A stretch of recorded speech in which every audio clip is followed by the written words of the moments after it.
Chapter 47 Baba's Reminiscences. Story of Veerbhadrapa and Chen Basapa, Snake and Frog. The last chapter described Baba's reminiscences about two goats. This chapter describes more such reminiscences and relates the story of Veerbhadrapa and Chen Basapa. Preliminary. Blessed is the face of Sai. If we cast a glance at him for a moment, he destroys the sorrow of many past births and confers great bliss on us. And if he looks at us with grace, our bondage of karma is immediately snapped away and we are led to happiness.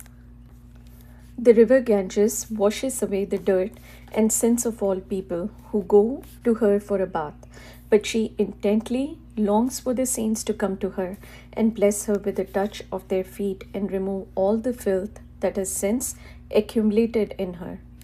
She knows for certain that this can only be removed by the holy feet of the saints. Sai is the crest jewel of the saints, and now hear from him the following purifying story. The Snake and the Frog.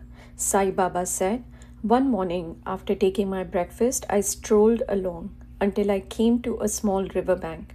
As I was tired, I rested there, washed my hands and feet, and had a bath and felt refreshed. There was a footpath and a cart track sheltered by shady trees. The breeze was also blowing gently. As I was preparing to smoke chillem, that is pipe, I heard the croaking of a frog. I was striking the flint and lighting the fire when a traveler turned up, sat by my side, bowed down to me, and politely invited me to his house for meals and rest.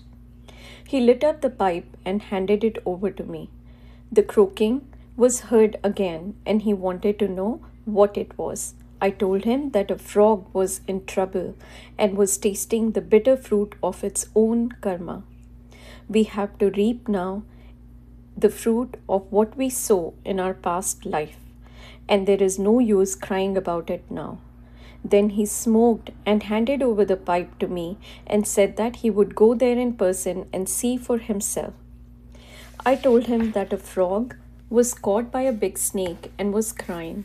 Both were wicked, very wicked in their past life and were now reaping the fruit of their past actions in the present bodies. He went and found that a huge black serpent was holding a big frog in its mouth. He returned to me and said that in about 10 or 12 minutes the frog would be eaten up by the snake. I said, "No, this can't be. I am its father, that is protector, and I am here now. How shall I allow the snake to eat it up? And I here for nothing? Just see how I release it." After smoking again, we walked up to that place. He was afraid and asked me not to proceed further, as the snake might attack us. Not minding him, I went ahead and addressed the creatures thus: "O Veerbhadrapa, has not your enemy Basapa yet repented, though he has been born as a frog, and you too, though born as a serpent, still hold bitter enmity against him? Be ashamed of yourself, give up your hatred now, and rest in peace." On hearing these words, the snake left the frog quickly and dived into the river and disappeared. The frog also jumped away and hid itself in the bushes. The traveler was much surprised. He said that he could not understand how the snake dropped the frog and disappeared on hearing the words. Who was Veerbhadrapa and who was Basapa? And what was the cause of their enmity? I returned with him to the foot of the tree, and after sharing again a few puffs of smoke with him, I explained the whole mystery to him as follows. There was an ancient holy place sanctified by a temple of Mahadev about 4 or 5 miles from my place. The temple was old and dilapidated. The residents of the place collected funds for its repairs. After a large amount was collected, arrangement for worship was made, and plans with estimates for repairs were prepared. A rich local man was appointed the treasurer, and the whole work was entrusted to him. He was to keep regular accounts and be honest in all his dealings. He was a first-class miser and spent very little for the repairs, which consequently made very little progress. He spent all the funds, swallowed some amount himself, and spent nothing from his pocket. He had a sweet tongue and was very clever in offering plausible explanations regarding the poor and tardy progress of the work. The people again went to him and said that unless he lent his helping hand and tried his best, the work would not be complete.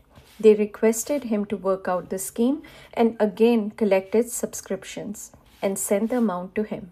He received it but sat as quiet as before without making any progress.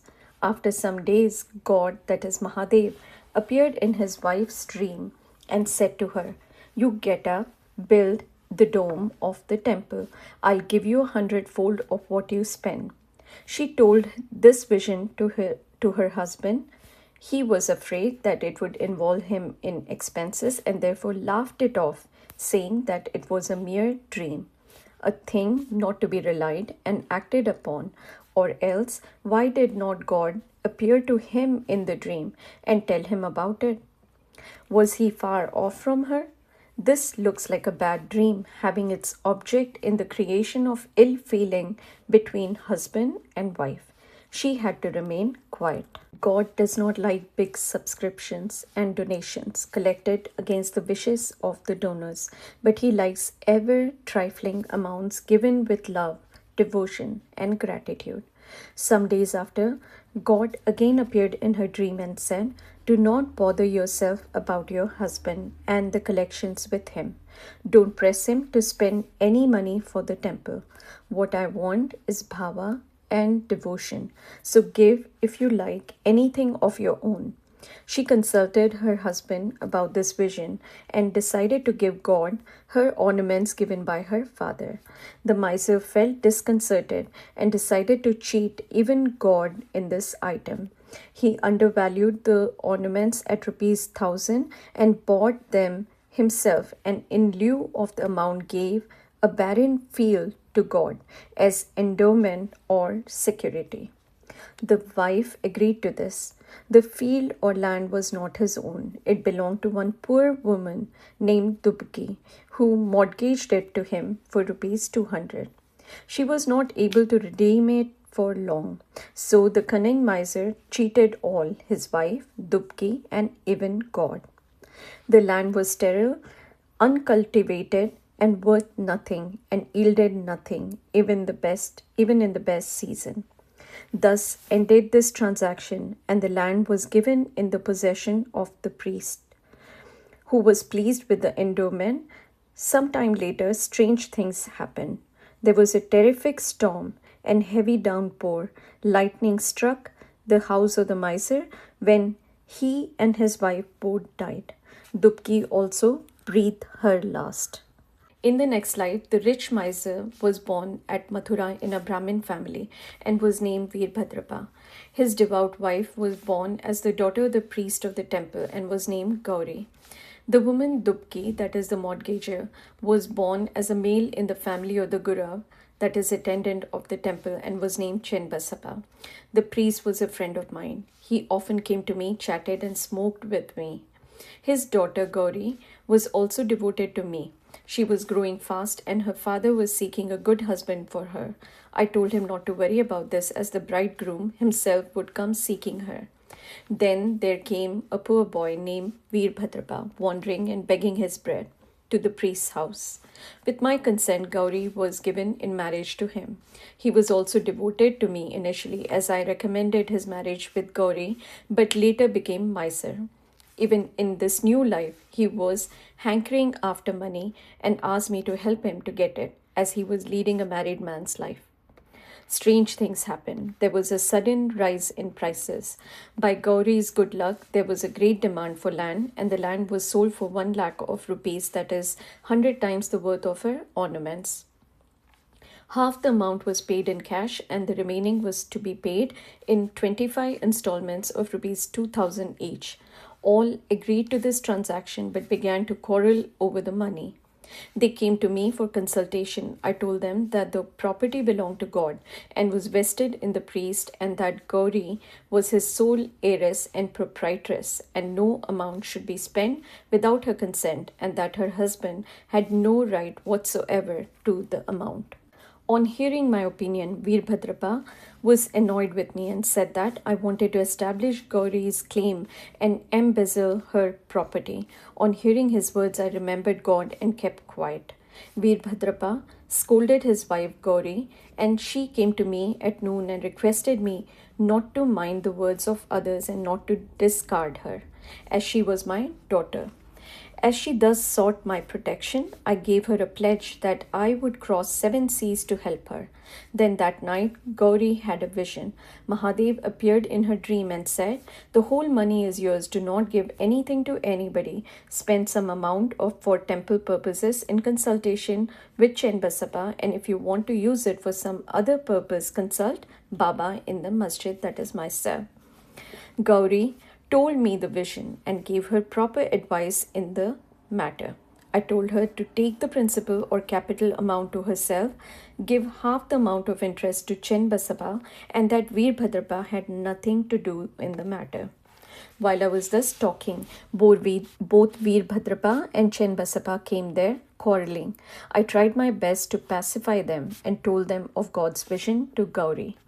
Veerbhadrapa got wild and angry and threatened to kill Chenbasappa, cutting him to pieces. The latter was timid. He caught my feet and sought refuge in me. I pledged myself to save him from the wrath of his foe. Then after some time, Veerbhadrapa died and was born as a snake, and Chenbasappa died and was born as a frog. On hearing the croaking of Chenbasappa and remembering my pledge, I came here, saved him, and kept my word. God runs to his devotees for help in times of danger.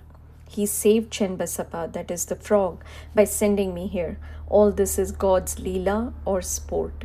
The moral of the story is that one has to reap what one sows, and there is no escape unless one suffers and squares up one's old debts and dealings with others, and that greed for money drags the greedy man to the lowest level and ultimately brings destruction for him and others. Bow to Shri Sai, peace be to all.